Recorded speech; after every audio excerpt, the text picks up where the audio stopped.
Hi there, and welcome to the weekly Asylum and Immigration Reform Update, where I share with you 5 recent stories of interest to asylum seekers and those who want to stay current on immigration news. This week, we're discussing House Republicans impeach DHS Secretary, while Senate trial remains uncertain. Biden and Texas clash in court over the state's new immigration law. New York police data shows no migrant crime wave. Immigration authorities may cut detention capacity due to Republican funding block. Biden halts deportations for Palestinians amid Gaza crisis. I'm Brian Manning. I used to be an asylum officer with the government, but now, as an asylum lawyer, I help immigrants all over the country to secure their future in America through asylum. It's my pleasure to bring you asylum and immigration reform updates each week right here on the Political Asylum Lawyers YouTube channel. Okay, let's get to the news. First up, in a groundbreaking move, not seen in nearly 150 years, House Republicans have officially impeached Homeland Security Secretary Alejandro Mayorkas after they charged him with willfully refusing to enforce border laws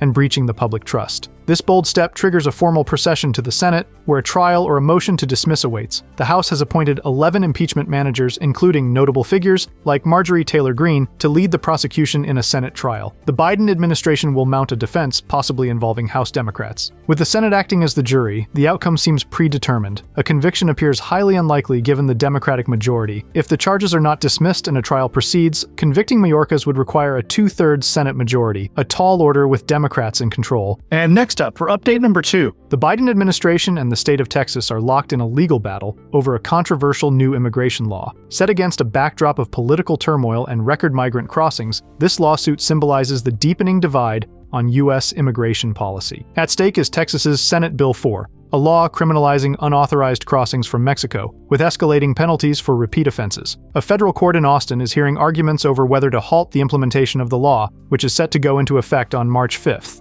The initiative, mirroring federal regulations but expanding enforcement to local police, challenges the federal government's exclusive authority over immigration. Proponents argue it's a necessary response to a purported invasion. Critics warn of dire consequences for asylum seekers and the potential for widespread racial profiling.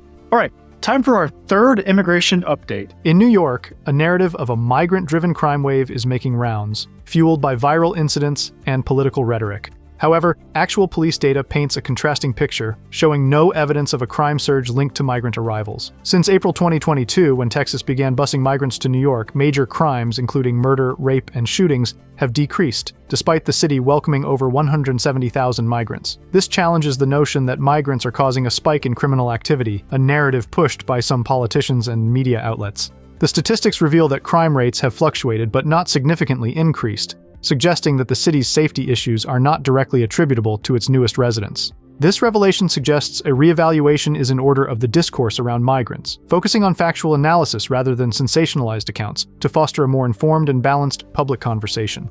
And moving right along, update number 4. In a budgetary bind, U.S. Immigration and Customs Enforcement, known as ICE, faces potentially slashing its detention capacity due to a congressional standoff, with Republicans blocking a critical funding bill. This move could force the release of detainees or stop new admissions. The deadlock reflects deep political divisions, with President Biden's calls for bipartisan border control legislation thwarted by Republican resistance, which was influenced by Donald Trump's opposition. Republicans blame the Homeland Security Secretary for the enforcement challenges, while Democrats accuse Republicans of jeopardizing border security for political leverage. As ICE navigates this fiscal crisis, the broader implications for U.S. immigration policy and border management loom large, highlighting the complex interplay of politics, policy, and funding in shaping the nation's response to immigration challenges. And finally, our 5th immigration update for this week. Amid escalating Middle East tensions, President Biden has extended a lifeline to thousands of Palestinians in the U.S., pausing deportations in response to the crisis in Gaza, where the Israel-Hamas war has claimed over 28,000 Palestinian lives. The administration's decision offers a temporary reprieve to around 6,000 Palestinians through deferred and forced departure. This decision comes as Biden faces intensified scrutiny over U.S. support for Israel, particularly from Arab American communities once considered staunch allies. Critics have called for more substantial policy shifts, particularly regarding military aid to Israel. However, the administration's recent actions, including sanctions against Israeli settlers for violence in the West Bank, indicate a nuanced approach to the conflict. This protective measure, though temporary,